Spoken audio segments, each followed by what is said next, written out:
Thanks for the patience. I don't know how long that was going on in the chat room with the intentional negativity.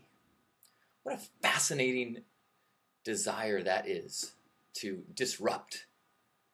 It's very much like something I was discussed in a recent essay about a child's developmental cycle. When they get to that point where they realize that if they push over a glass, there's an effect. They have an effect on the world.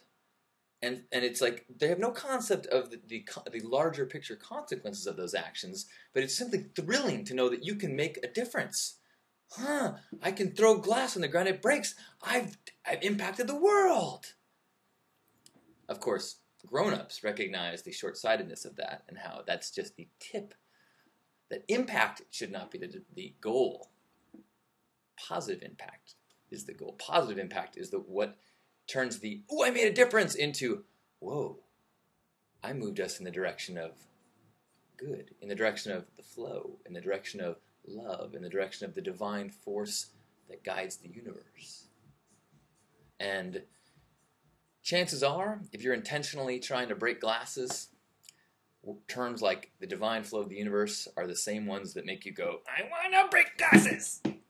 That's all right. That's why we kick you from the room. Protect the vibe by any means necessary. I believe in a Malcolm X focused attention to joy. Well, so let us take a moment of recalibration, a moment of presentness. I'm taking off my shoes, Mr. Rogers style. I'd throw on a cardigan if I had one. So wherever you are, take a deep breath. Become aware of all the sensations available to you in this moment.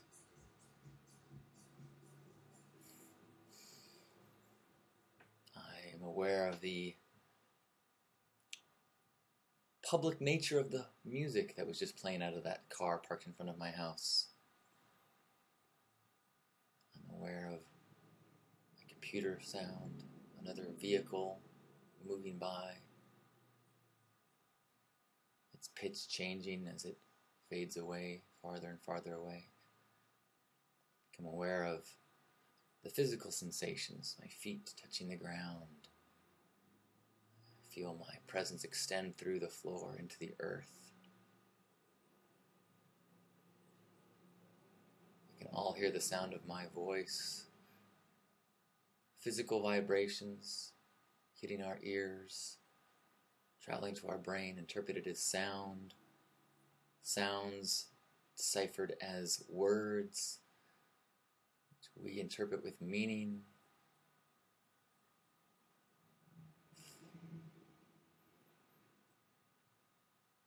Just take a second and be still, letting go of everything behind us today, everything in front of us today, all of our responsibilities, and just surrender to this present moment and let the world be all around us.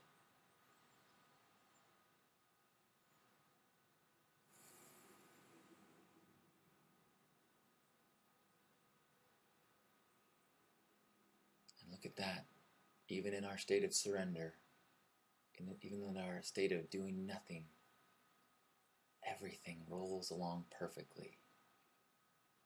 We breathe, or are breathed. The earth moves, cells multiply, decay eats away the dead, things grow. It just is.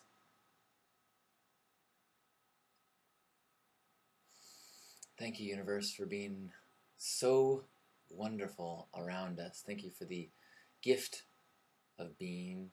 Thank you for the gift of perceiving this being. Thank you for allowing us to be. Amen. Well, thank you so much for being here. It is another glorious Tuesday. It is sunny in San Diego. I think last time we spoke it was raining, which means the grasses are growing, the flowers are like in the green room right now, they're like, oh yeah, they're all psyched up, getting ready to do their push. It's beautiful outside. And it's beautiful inside. There was a few things that I was going to touch on today. I'm not really sure how it will go. I wrote an essay this week about joy and the flow of the universe, and how we can never really know if we are doing right or doing wrong, or if something is good or something is bad. All of those are judgments based on a human perspective, both based on a yin-yang judgment. However, we can generally tell if we are in alignment or out of alignment. In alignment, things towards harmony, away from suffering, towards fluidity and balance. Out of alignment, the opposite direction.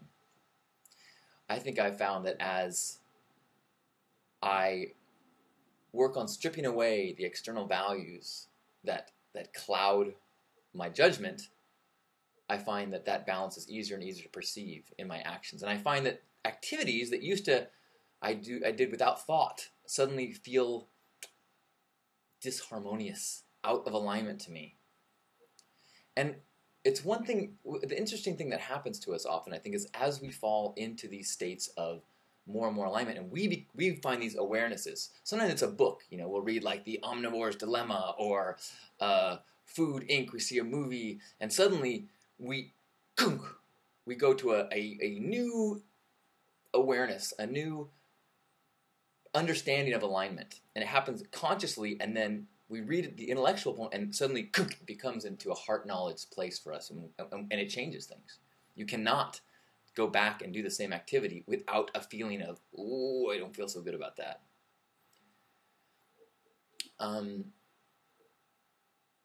I've noticed little steps of that in my life over the last couple years, whether it was cutting out meat, whether it was limiting the plastic that I buy, whether it's, I went from a stage, here's my water, history of me and water. I got through college and my post-college years with the belief that liquid is what my body required. And since I preferred the taste of grape soda over bland old water, I would buy 2.5 gallon after 2.5 gallon and after 2.5 gallon of grape soda. Now, I should note that I did not buy these fancy schmancy name brand grape sodas like Sunkist, because they've got all this money in research and development, and they can actually make the soda taste like grape in a way. What I was really seeking out was liquid that tasted like purple.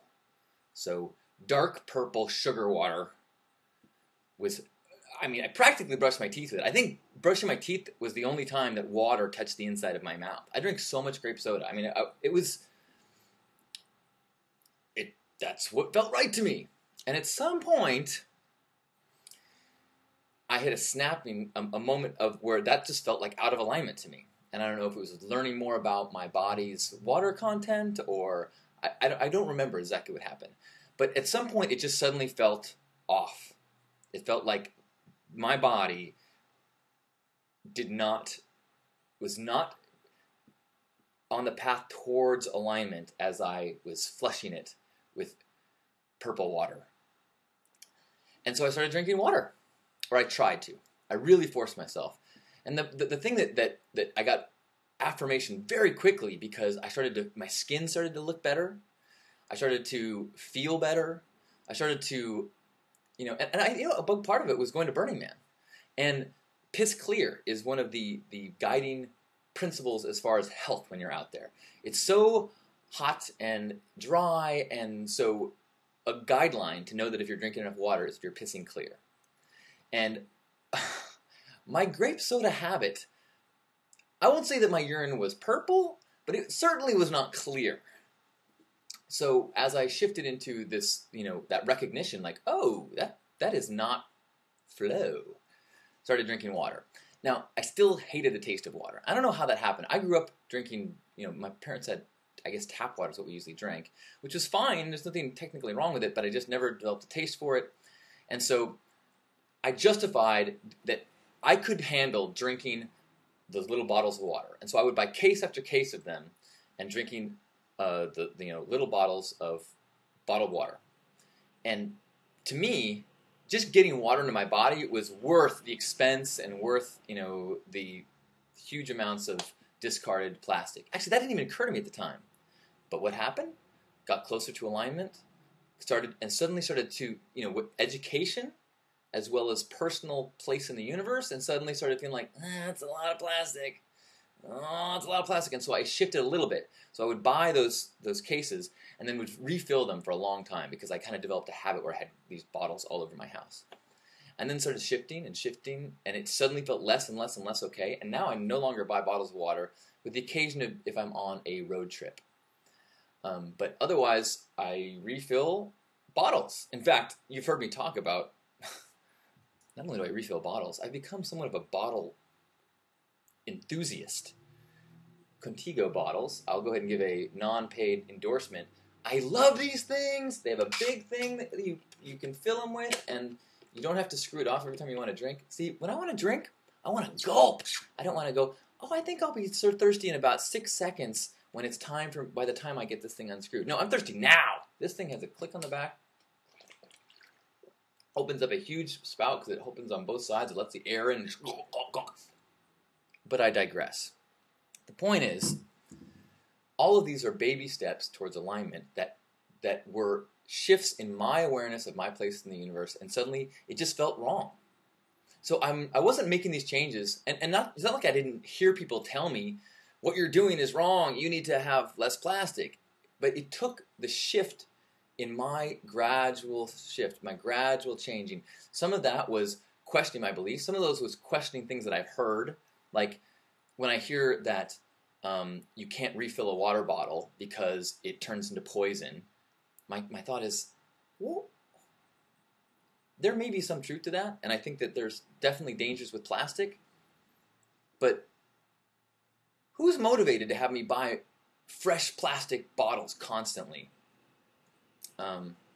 Maybe the people who make plastic bottles?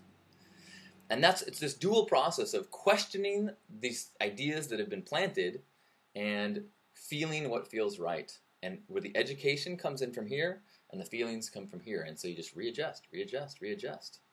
And if you start doing that on every element of your life, at your pace, you are doing what I like to call inner activism. You are changing your mind about your place in the world, and you have no choice but to affect the world differently. Bashar says that, if you see a reflection in the mirror with a frown on it, you don't go to the mirror and try to change the frown into a smile. You change the source, and the mirror has no choice but to change. That's how I view interactivism. That's how I view our path towards alignment. To me, alignment is flow. It is the force that we surrender to.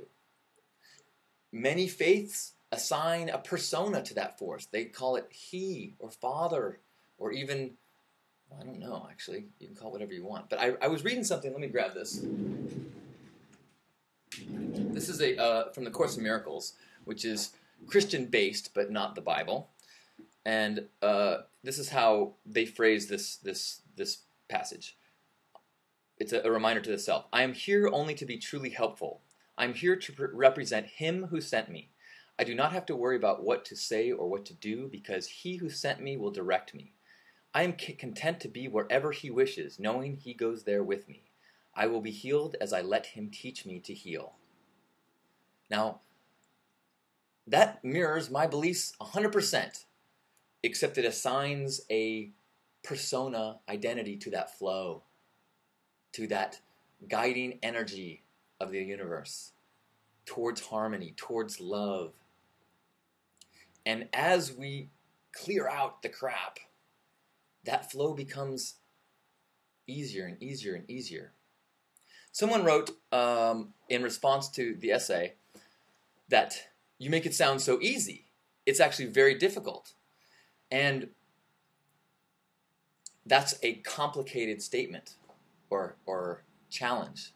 Because On one hand, it is the easiest thing in the world because it is natural. Everything in the cosmos follows this rule without our big brains to figure it out. Our big brains, with the ability to receive so much information, also have the ability to be clogged with so much disinformation, and have the challenge of having to discern when a value is something that comes from alignment or when it comes from indoctrination, socialization, hypnosis. And so, to illustrate my point, I want to share a couple advertisements that I noticed this week that are what we have to battle in our mental gatekeeper. If you are ever feeling down, first question you need to ask yourself is, how much news am I consuming? What is the media that I'm consuming? Because the messaging that bombards us is, man, it's a dangerous thing. Let me see something.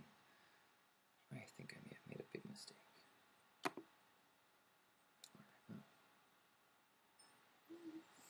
All right, so here's the first one. It's a Porsche ad, and the headline is, "Unfulfilled dreams cost a lot more." Of all the emotions you can expect while driving a Boxster, regret will never be one of them. Really? That's okay. But you know what? Let's just let that go. This is one that I saw on TV. Okay, it was an ad for Harley Davidson, and had these text across the screen. It said, "Last year, Americans spent $2 billion on life coaches, $500 million on self-improvement tapes." And it said, "That's one way to go. Maybe there's a better one. Harley Davidson." I was like, what? I mean, that's basically saying, the examined life? Fuck that. Buy a toy! But, you know, the music's really cool. The filming is great.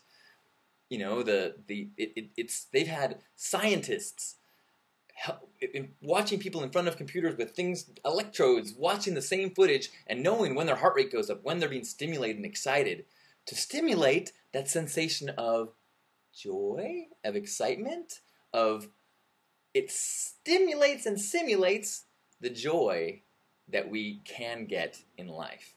But it's the same thing as like taking a pill to make yourself feel good for a few hours. Yes, you feel good for a few hours, but that's a false stimulation. It's like putting a electrode directly in your brain. I'm happy. But it's not a very sustainable way to live. There's another one I just saw. Where was it? I don't know. You get the point, though, right? That we had Maslow's hierarchy of needs that tops out at self-actualization. Now, on the steps to get there, there's things like shelter, emotional needs met, but in our culture, we are not for want. Even people that are like panicked about their financial situation, Dimitri likes to ask people when people come to him in this like state of like, I lost my job, and he's like, "Oh, are you hungry?" And they're like, "Well, no," and he goes, "Well, then what's the problem?" We create this huge multi-tiered intermediate hierarchy of needs within Maslow's hierarchy of needs to keep us from getting past self-actualized. There's always more wants. There's always more needs. And we start to use advertising that actually makes us think that getting those wants will get us to self-actualize. Isn't that what Harley is saying, look, dude, you could work on yourself. You could find out who you are and what you're about and what your passions are and what your purpose is. Or the sticker price on this bad boy is only, I can get you off the lot today. Needless to say, it takes work and it takes practice. Not sure exactly how I'm going to do this now. I messed up with my recording. So Pardon me.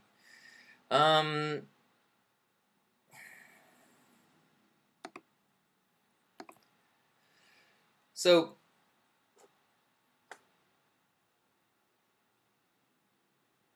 let me first take a pause and just say thank you and welcome to everyone who is here live. And if you're watching in archive, thank you for releasing this energy into that now moment.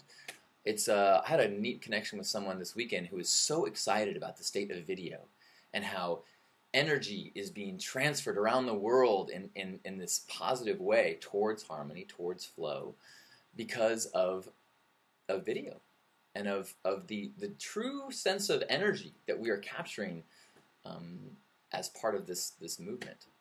He also got really excited in talking to me about changing the world. And while I listened and had agree with degrees of what they were saying, I also shared that my perspective is that world changing is not something that I have any interest in. What I have interest in is finding my truth, of stripping away those values that are false, of getting into alignment as best as I can, because I will never know except for the way I experience joy.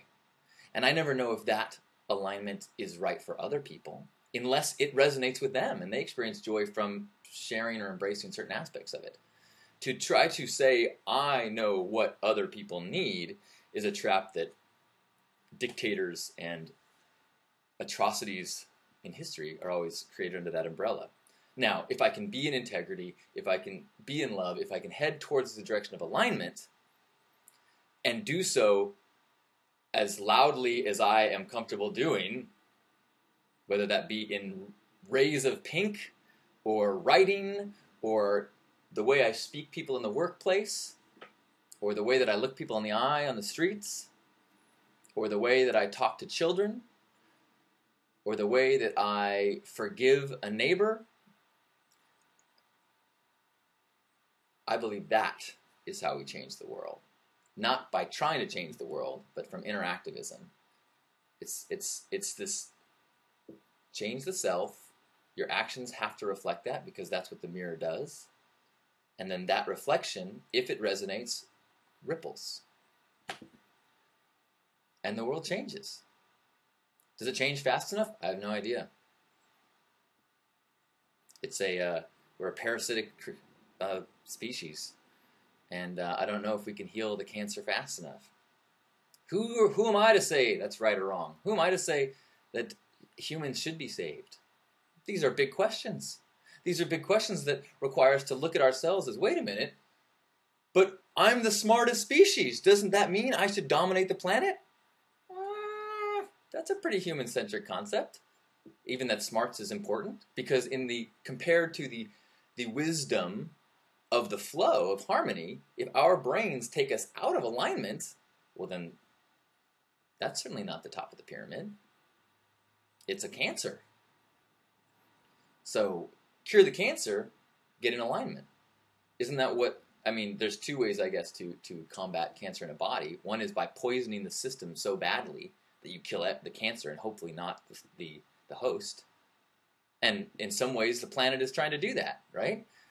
Change the environment. Like, what do you do to a fever is your body's way of killing germs. Increase the temperature so that the bad things can't live there. Do you know any other organisms that are doing that? Oh, maybe, what if we substitute planets for doing that? I'm just saying. So,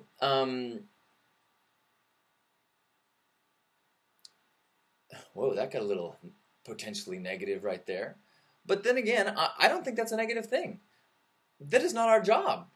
That is not our role to decide what is the future. Our role is to be present, to live in this moment, to be so present in this moment, so in alignment in this moment, that the infinite, joy, love is simply what we are. That's it.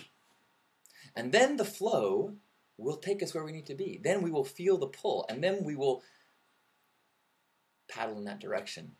And change will happen around us with almost no effort. I'd say almost no. People tend to think when I say float more, steer less, that I mean give up, do nothing. In some ways, yes, give up on the dreams and values and goals that have been planted in your head, that carrot that you've been chasing, without ever knowing if you like the taste of carrot or not.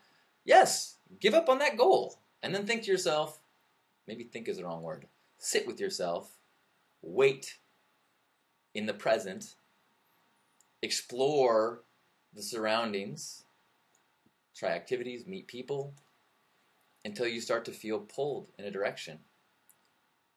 I would guess that that direction is going to be towards harmony, towards giving, towards love, towards education, towards uplifting, but maybe not. And then when you feel that pull, and you start to guide your actions in that direction, then you've got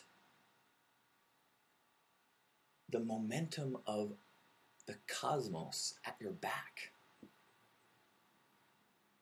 Then you can let go of that feeling that you need to figure it out and make it happen, and surrender to a place of, if I'm in alignment and acting from that place, then obviously what happens is supposed to happen. To think that my 39 years of life could know the right thing for this specific organism on this massive planet, what it needs to do in the scheme of the cosmos, versus that flow? Oh, come on. That's crazy.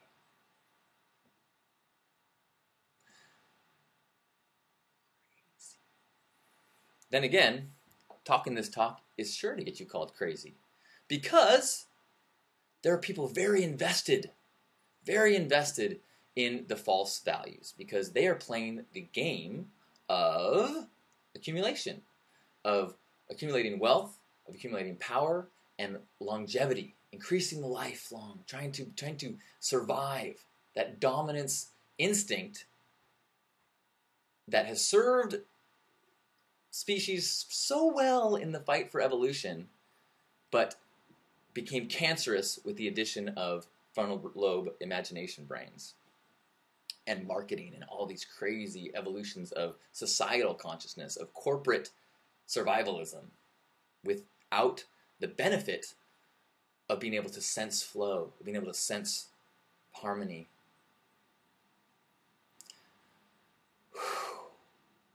So, for the record, I am not getting a Harley Davidson, nor am I getting a Porsche, nor am I buying a diamond. That isn't to say I'm not going to play with nice things if they bring me joy. Nothing wrong with dressing up a little bit. Nothing wrong with having a little fun. But knowing that it's fun as part of the game is a big difference than thinking it's the object of the game. If you think it's the object of the game, you're stuck in a trap. You're chasing a carrot. When you let go of that chase and sit, the blinders come off and you see the cornucopia of delights and fruit that is all around you. And then it becomes a matter of just saying, what? I've never even asked myself this question before, but what taste do I like? We're so trained to what we like in terms of our physical things, in terms of attractive things, things that make us feel. I mean, look at beauty, rules change through history, because you can watch socialization change. You can watch what people think is attractive change as our culture shapes it differently. You got to know that that's happening on you. And so as you strip it away, people say, is it hard? Yes, but the hard part is stripping that away. The easy part is what's waiting. The ease is on the other side of the stripping. Course in Miracles says that you do not seek love, you simply remove the barriers to love. You do not have to seek alignment, you need to remove the barriers to alignment.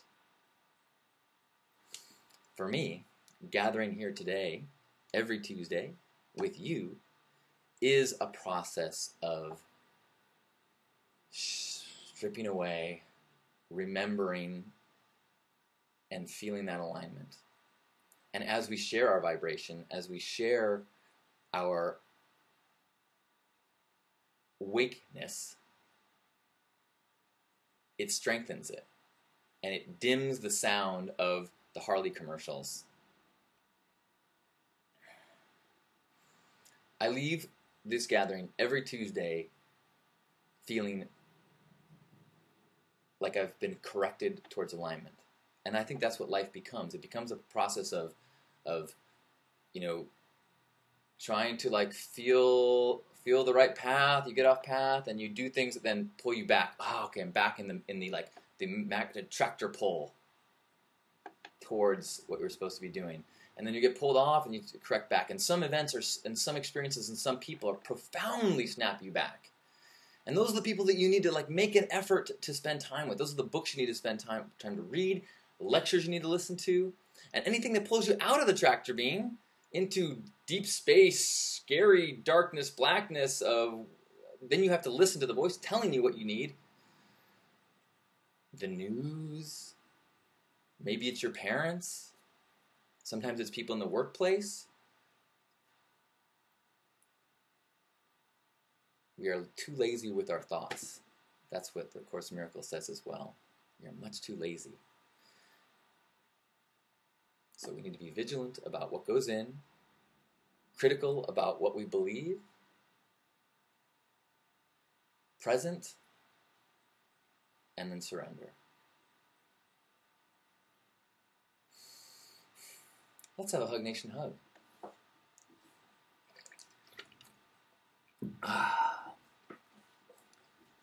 Did I miss the term tractor beam? Is it called something else? I'm not sure. I try to work as many Star Wars metaphors as possible. In fact, when we first started doing Hug Nation, the way I described it was, if you know how in Star Wars, when Alderaan was blown up by the Death Star, Obi-Wan Kenobi felt a dim in the Force at that moment. The extinguishing of all this life force, the extinguishing of all this harmonic balance of a planet. Hug Nation is an attempt to create the exact opposite and to try to at a single time have a surge in that harmony, a surge in that love force, a surge in that energy that maybe it opens up things in people's hearts that we have no idea. Maybe it opens stuff in our own hearts. But it does create a pulse, a surge in the force that Obi-Wan can feel wherever he is. All right.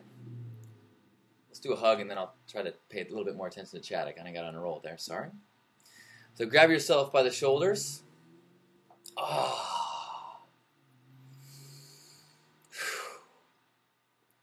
What a gift this body is. What a miracle it is in every way. It self-heals. It can move. It can create energy out of things that come from trees. Crazy. It takes sun energy that's been filtered through plants, and then it's a little too amazing for me to even ponder right now. So I'm thanking this body, being appreciative of all the sensations that we get from it, acknowledging that it is this huge instrument that provides us stimulus, that provides us awareness, that provides us a peek at the cosmos. One of our roles is as a portal for the universe to experience itself. That's it. Not to build a massive city, not to tame the wilderness, to experience it. Do you remember the story I told about the Turkish mountaintop? The download that I received in my peak experience of my life, in this spiritual moment of oneness. When I was released from this divine experience, the awareness was the purpose is to experience.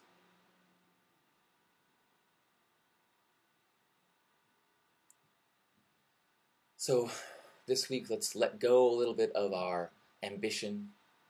Let's let go a little bit of the to-do lists and the needs that are coming from our human brains. Acknowledge that we have tasks that we must do.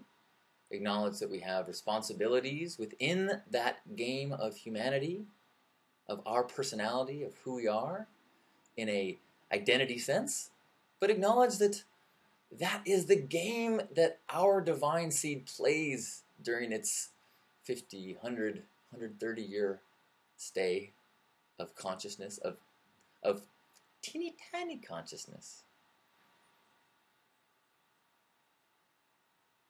And that beneath that layer of awareness is the divine seed, is the light beam from source, is the energetic flow towards harmony that we impede with our little issues and our false values and our will. But we just strip away as much as we can until we can feel more and more of that alignment, which we interpret as joy, which is the universe vibrating at our frequency at that moment, telling us that we are part of the one. We are a seed of the divine. And from that place, from that awareness of the gift, then all the conflict, all the shell clacking, all the chat room disruption becomes drama to witness, to be witness to, while we pursue the flow. While we acknowledge the flow, even in that disruption, even in that clacking, we know that the light shines deep inside them. And so as we surrender to that energy for a few moments, as we allow the light to shine through us, let's actually open up our hug, let our arms out, and just receive. Feel that energy flowing from all the people participating in this moment. Feel it from all the people that are without any awareness, have beams shining through them. Feel that life energy, that love momentum. Let yourself drift in the cosmic stream for just a second. One molecule in the river. Take a deep breath.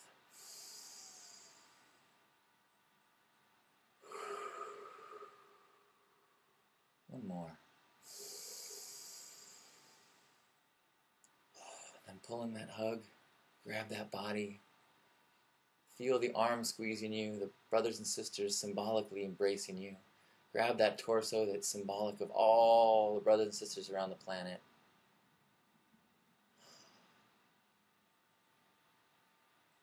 Just be so thankful being a part of it all.